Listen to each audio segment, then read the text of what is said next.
Okay, welcome back. Project number 2 is a skim plastering project that we're demonstrating today. We're doing this for ourselves. You'll get some benefit from it. Again, you can read all about skim plastering on the website and in the book. What we're demonstrating here is that skim plastering is a very, very difficult operation. It is an operation, it's not an art, it's a process, and it can be learnt. But to learn it properly, you need to practice. And this is what we're trying to show in a series of projects, is how to practice the things that you're going to do on your home. Nick, our plasterer, is going to be plastering this section of plasterboard that we've put up here. This can be done in your house or around your house, somewhere in your garden. It's a perfect platform for practicing plastering. Just a sheet of plasterboard and a bag of skim plaster. Try and get a scoop of some kind to put your plaster in the bucket when you mix it, because plaster has got lime in it and it will damage your hands.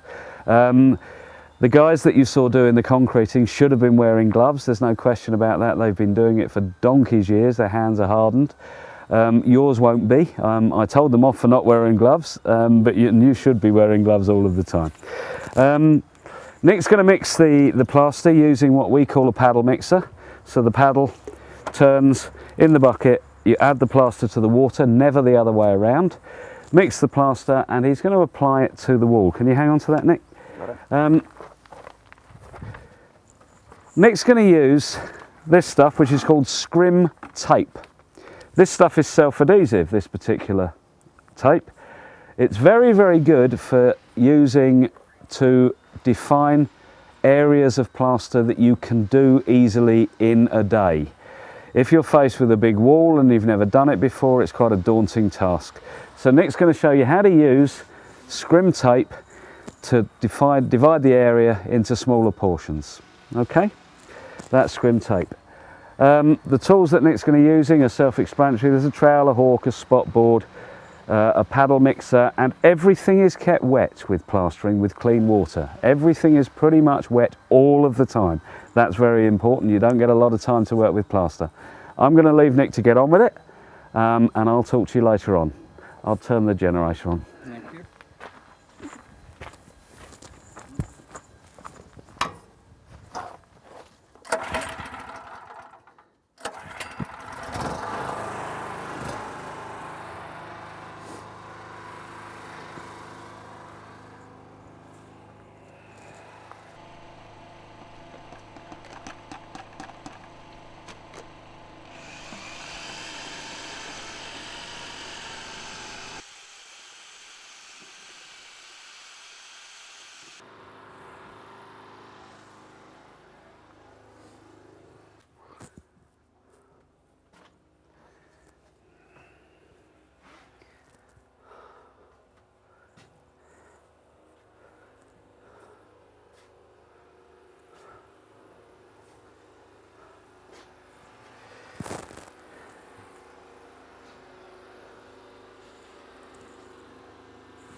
Okay, Nick's got the first coat on, a couple of millimetres thick. You can see that he's levelled that by eye from experience. You'll get that experience just through practicing. The big mistake that people make when they're plastering is to try and get it flat and smooth in one go. That is never going to happen. The plaster's wet, and as you can see, there's lumps and bumps here, there and everywhere. Overall, it's an average couple of millimetres thick, and this is how it's going to stay for 5 or 10 minutes. We let it go hard. What we don't try and do is get it flat and smooth, because as you can see, as soon as we do that, we leave trowel marks everywhere. So we let it go a little bit hard, and this is timing as much as anything else in plastering is very, very important. What's going to happen is that the minute Nick has introduced some more plaster onto the board, he will then level it out, get it flat, and we'll be ready to form this joint that you can see he's partially skimmed over the tape. That will happen in a few minutes. We have a cup of tea now, because that's what builders do, and then we'll come back to it.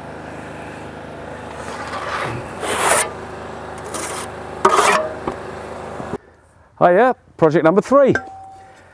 This is the set that we use to try out different tiling techniques, and generally, we actually use this set on trade shows. We put this set up on stage and we show people how to set out bathroom tiling, so that when you come to tile, you know the tiles are going to fit, you know the sizes of the cuts you've got to make, and you know where they're going to go.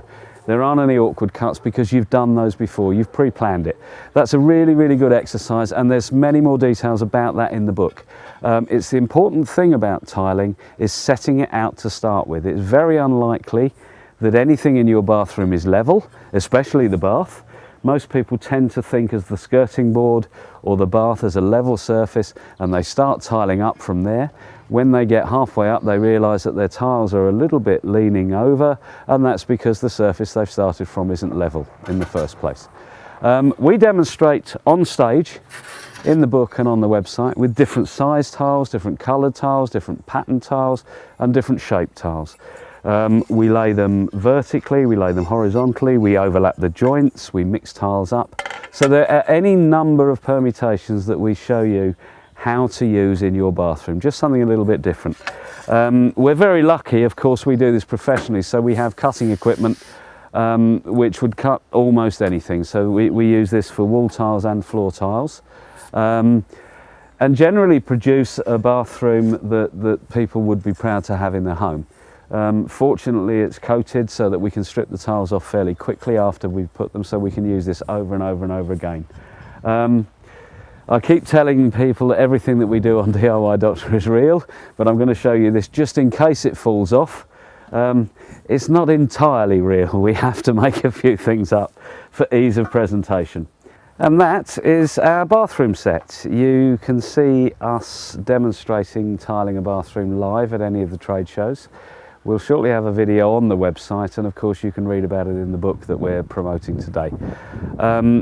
Everything is done in real time, as I've said many, many times. This is where DIY Doctor is unique from the other DIY sites.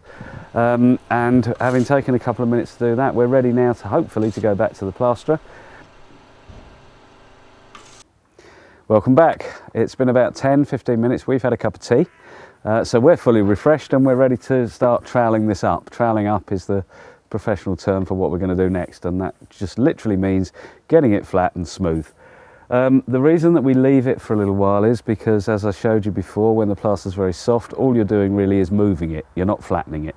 So we let it go a little bit hard, and the good way to test a rule of thumb or a rule of finger is to just touch the wall that you've done.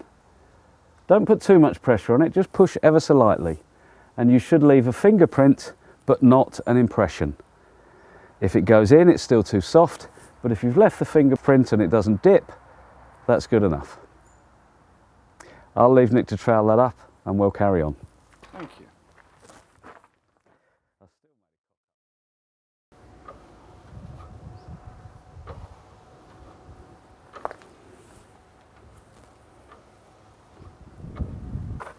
A lovely wall.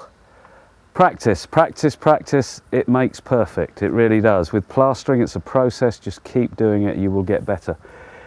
This could be part of a larger wall. You saw earlier on that we applied this scrim tape and we've plastered up to it. You can do that on your wall, on your ceiling, and divide the room into areas that you can manage. Simply after your final pass, you just pull the scrim tape off of the wall, carefully, or of the ceiling of course,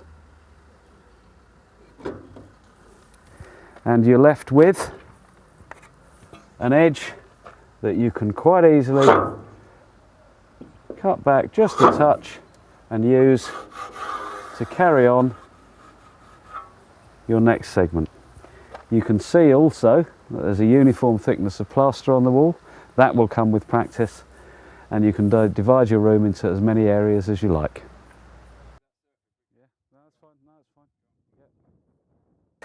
Okay, now you've seen how we at DIY Doctor work, and we do it like this so that we can bring you the best possible professional advice. It's all very real and it's done by real people in real time. All of this information is in the book, and a lot more is on the website. You can get the book from Amazon, and you can also read the reviews that people have written about the book. I've got one here that I printed off this morning just to give you an example. A genuinely valuable document.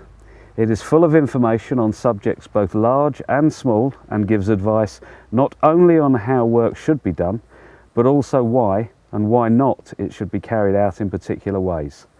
I especially like the insights and tips stressing brief points, often on safety or expert tips of the trade. One of the few books on DIY that is well worth reading, as well as keeping for reference.